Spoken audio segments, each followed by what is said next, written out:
انہی معاملات کے اندر، اسی معاشرت کے اندر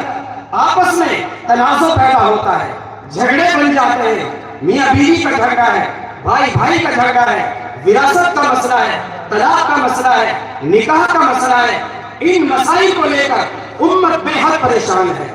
اتنی پریشان ہے وہ ناگفتگی حالات ہیں، ان کو اس وقت بیان نہیں کیا جا سکتا، تصور ہی نہیں کر سکتے کہ میاں بیوی میں کس طرح نا اتفاقیاں چل رہی ہیں، کس طرح بیٹیاں 10-10 سال سے اپنے گھروں پر بیٹھی ہوئی ہیں، کس طرح لڑکے بے شادی شدہ بیٹھے ہوئے ہیں، ان کی جوانی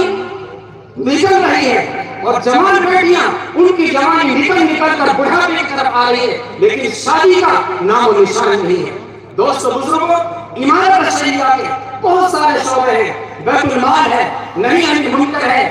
نشر و اشاعت ہے، اور بہت سارے شعبے ہیں۔ اس کا ایک خصوصی شعبہ ہے محکمہ شرعیہ، یعنی شریعت کے دائرے میں ہم اپنے جھگڑوں کو ختم کرائیں، میاں بیوی کا جھگڑا شریعت کی روشنی میں ختم ہو،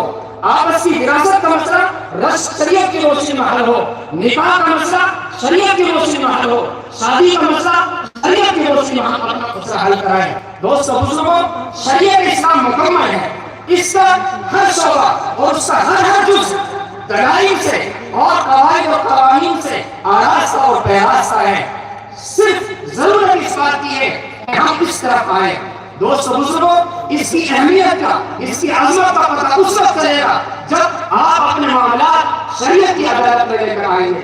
دنیاوی عدالتوں کے کتنے نقصانات ہیں، کس طرح وہاں جو ہے ہماری بیٹیوں کی عزت اور عصمت تار ہو رہی ہے، کس طرح وہاں وہ بے پردہ ہو رہی ہے، کس طرح عدالتوں کے چکر کاٹ رہی ہے، کس طرح تھانوں میں ہمارے جہیز کمال سڑ رہا ہے، اور وہاں پر ہر مہینے، ہر ہفتے، ہر سال وہاں لوگ جا رہے ہیں، اور خون پسینے کا قیمتی سرمایہ کمائی عدالتوں میں اور تھانوں میں ہماری ضائع ہو رہی ہے۔ آپ اس کا اندازہ نہیں لگا سکتے، صرف ناک کی بات ہے، میری ناک اونچی ہو جائے، میں اس کا ایسا کر دوں، وہ مجھ سے نیچا ہو جائے، لہٰذا ادھر سے بھی لٹ رہا ہے، ادھر سے بھی لٹ رہا ہے۔ یہ کیوں ہو رہا ہے؟ یہ اس لیے ہو رہا ہے کہ ہم نے دین کی طرف آنے کی کوشش نہیں کی۔ کیا اس مسئلے کا حل میاں بیوی کے جھگڑے کا مسئلے کا حل کیا علماء کے پاس ہے یا نہیں ہے؟ قرآن بتاتا ہے نہیں بتاتا؟ احادیث میں اس کا کوئی تفصیلی نقشہ ہے یا نہیں ہے؟ ہم اس طرح تصور ہی نہیں کرتے۔ آج آپ کو اس لیے بلایا گیا خصوصی طور سے کہ جب ہمارے مسائل اس طرح سے پیش ہوں تو ہم علماء کی خدمت میں حاضر ہو کر اپنے مسائل کو حل کرائیں۔ دوستو، اگر آپ عدالتوں میں جائیں گے، کچھ پتہ نہیں آپ کو کتنے دن لگ جائیں، کتنے سال لگ جائیں، اور پھر بھی آپ جیتے یا نہ جیتے، کتنا مال وہاں برباد ہو جائے، کتنی عزت ختم ہو جائے، کتنی جیلوں کے چکر کاٹنے پڑے، کتنے تھانوں میں ہماری بے عزتی ہو، کچھ پتہ نہیں ہے، اور بھی فیصلہ ہو یا نہ ہو اور کس طرح ہو کہہ نہیں سکتے۔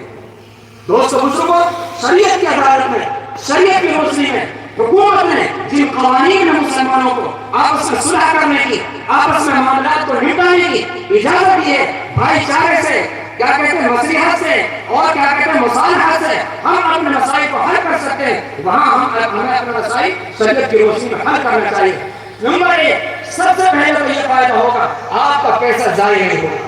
نمبر دو، دوسرا فائدہ یہ ہوگا کہ آپ کے فیصلے کے لیے وقت نہیں لگے گا۔ تیسرا فائدہ یہ ہوگا اگر علیحدگی ہوگی تو بھی خیر ہوگی، اور اگر صلح ہوگی تو یقیناً خیر ہے۔ ایک بزرگ فرماتے ہیں، یوں کہتے ہیں کہ جب ہم عدالتوں میں جاتے ہیں کچھ پتہ نہیں فیصلہ حق ہوگا یا نہیں ہوگا، اللہ کے یہاں کسی کا حق ہے یا نہ حق ہے، جو وہاں جیتے گا وہ بھی ہارے گا، اور جو ہارے گا وہ بھی ہارے گا،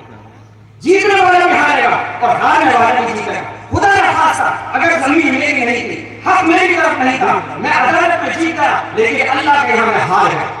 اللہ کے یہاں میں ہار گیا، اللہ قیامت کے دن گرفت فرمائیں گے، تمہارا یہ فیصلہ غلط تھا، لہذا اس کی زمین تم واپس آج کرنی پڑے گی۔ لہذا وہاں جیتنے والا بھی ہارتا ہے اور ہارنے والا بھی ہارتا ہے۔ جب آپ ادھر آئیں گے، جو جیتے گا وہ بھی جیتے گا، جو ہارے گا وہ بھی ہارے گا۔ کیسے جیتے گا وہ ہارنے والا؟ اس نے اللہ اور اس کے رسول کے سامنے اپنے سر کو خم کر دیا کہ میں نے علماء کی بات مانی، قرآن کی بات مانی، حدیث کی بات مانی، لہذا یہ بھی جیتا، اور جس کے ہاتھ میں فیصلہ ہوا وہ بھی جیتا۔ اللہ فرماتے ہیں اگر تمہارے درمیان جھگڑا پیدا ہو، کیا ہے وَرُدُّوهُ إِلَى اللَّهِ وَالرَّسُولِ، اللہ اور اس رسول کی حدیث کے سامنے، قرآن کے سامنے اپنا فیصلہ پیش کر رہی ہے۔